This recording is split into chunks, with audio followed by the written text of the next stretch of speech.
Today we're going to be talking about how to get seeds from grocery store items.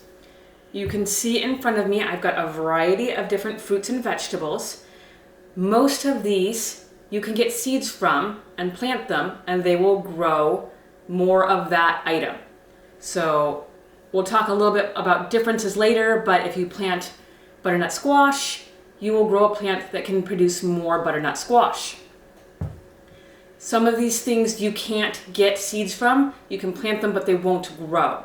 So to save you time and avoid food waste, we'll be talking about those too. So why would you want to do this? Why would you want to go to all the trouble to get seeds from this when you could run down to Home Depot and get some seeds there?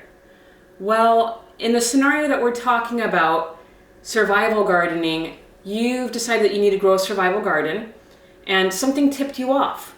We don't know what that might be. It could be something you saw in the news. Maybe you've heard rumors from someone who works high up somewhere important and you go, oh, this sounds bad.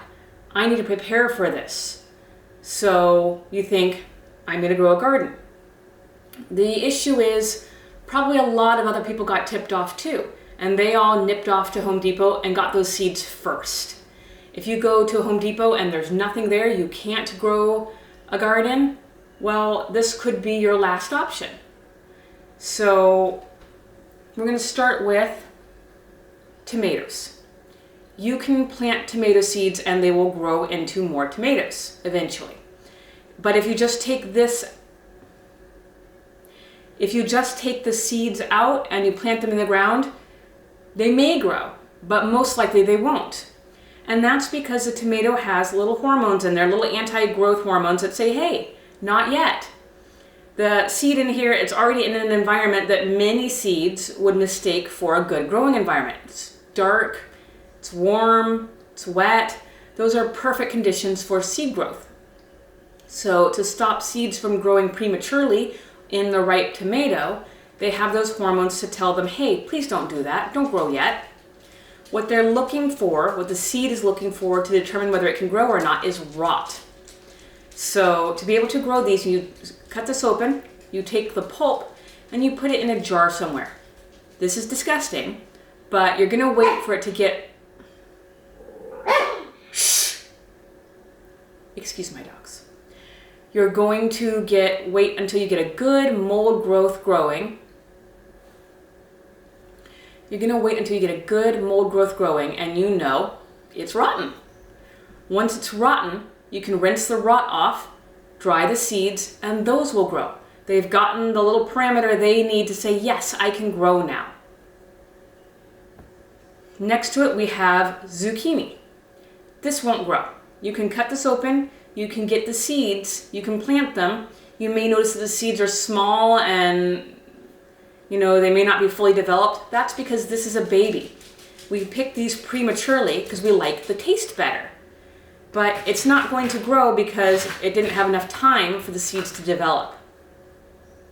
If you have zucchini seeds and you're wondering what size they need to be able to have developed seeds, you're gonna wait all the way to the end of the growing season. They're huge, the size of baseball bats, might be turning a little bit yellow. That's a sign that you can take those seeds. Here we have green onions. I'm pretty sure you've seen that trick where you cut off the bottoms and you use those bottoms to put them in water and they grow more sprouts. Well, that actually works, but you can also plant these in the dirt and they'll do much better. So you just take the part you're gonna throw away anyway, plant them with a little bit sticking out the top, and they'll grow. Next up, we have cantaloupe, and because they're exactly the same, that's gonna cover this too. So cantaloupe, all you have to do is cut it open, scoop the pulp and seeds out, rinse off the seeds, and dry them, and you've got cantaloupe seeds. This is a fully developed gourd, so if you cut this open, rinse the seeds off, you can dry those, store them, or plant them, and they will grow.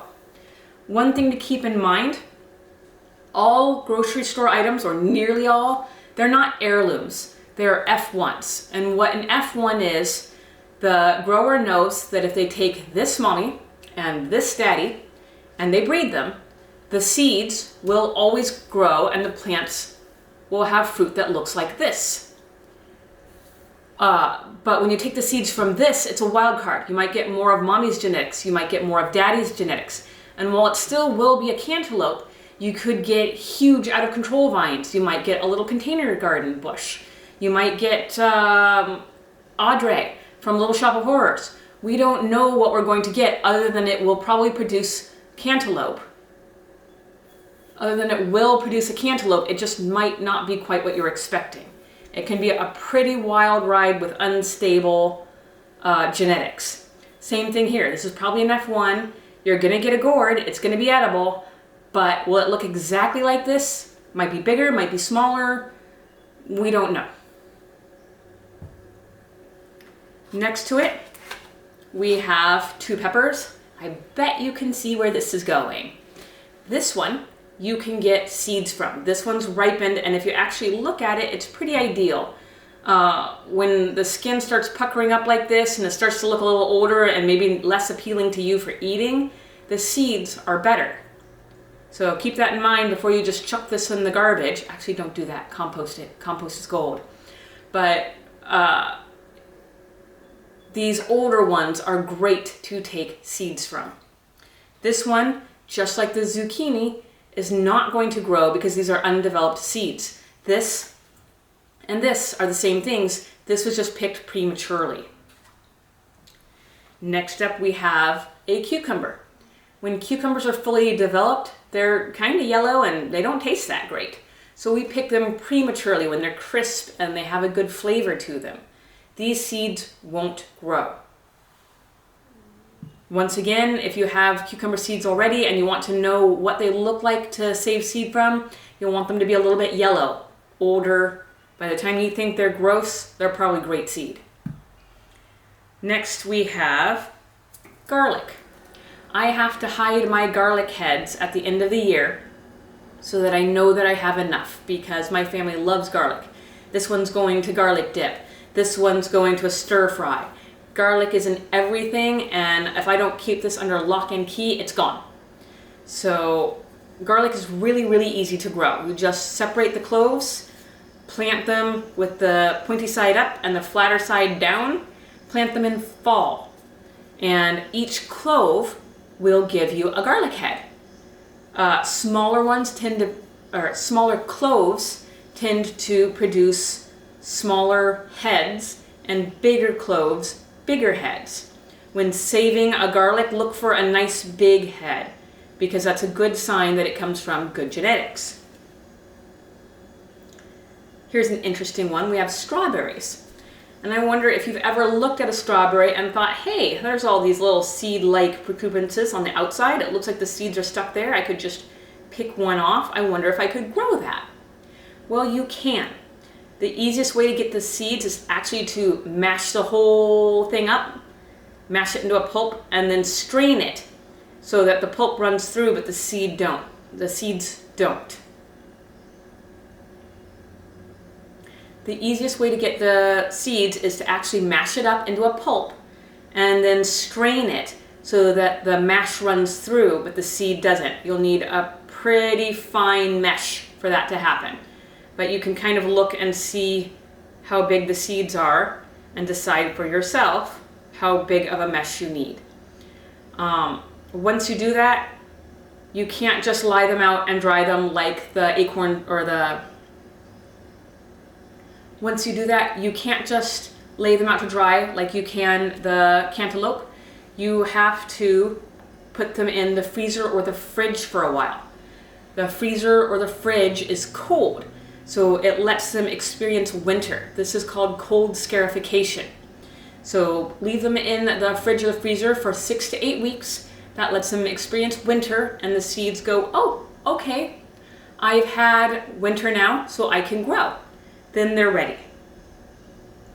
Next up, we've got sweet potatoes and potatoes. So sweet potatoes, you might not have much luck growing it. Sweet potatoes you might not have much luck growing.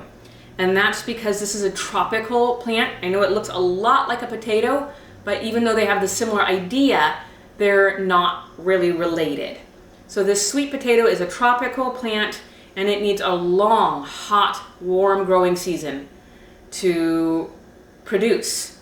If you were I'm in the Pacific Northwest, I would have to grow this indoors for a really long time for it to work. It's just not worth it to me, but if you live in California, this could be a good option.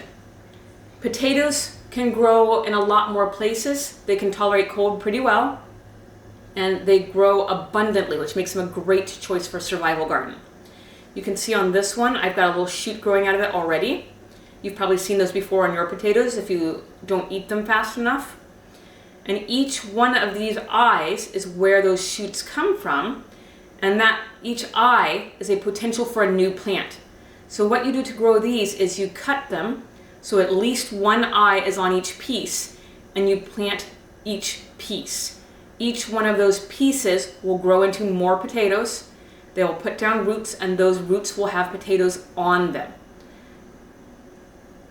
If you cut a piece and there's no eye on it, it won't grow. Finally, beans. Just plain bagged beans. You can get these at the grocery store. These will all grow into bean plants.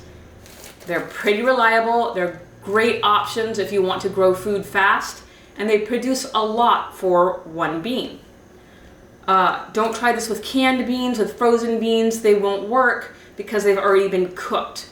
The cooking process kills off the plant. It's no longer viable. But plain, dried, hard beans, these will grow. That's what I have for you today, but I encourage you to be creative. Go ahead and look through your grocery store. Go ahead and look through your pantry. Look through your fridge and freezer. Actually, go away, please. Not yet. I encourage you to be creative. Go ahead and have a look through your fridge. Look through your pantry. See what you have. See what has seeds. If you're not sure, plant it and see if it grows. These will get you started, but there's other options out there. There's a lot more. It's a great big world out there. So plant it, grow it, try it. If it doesn't work, you'll know for next time.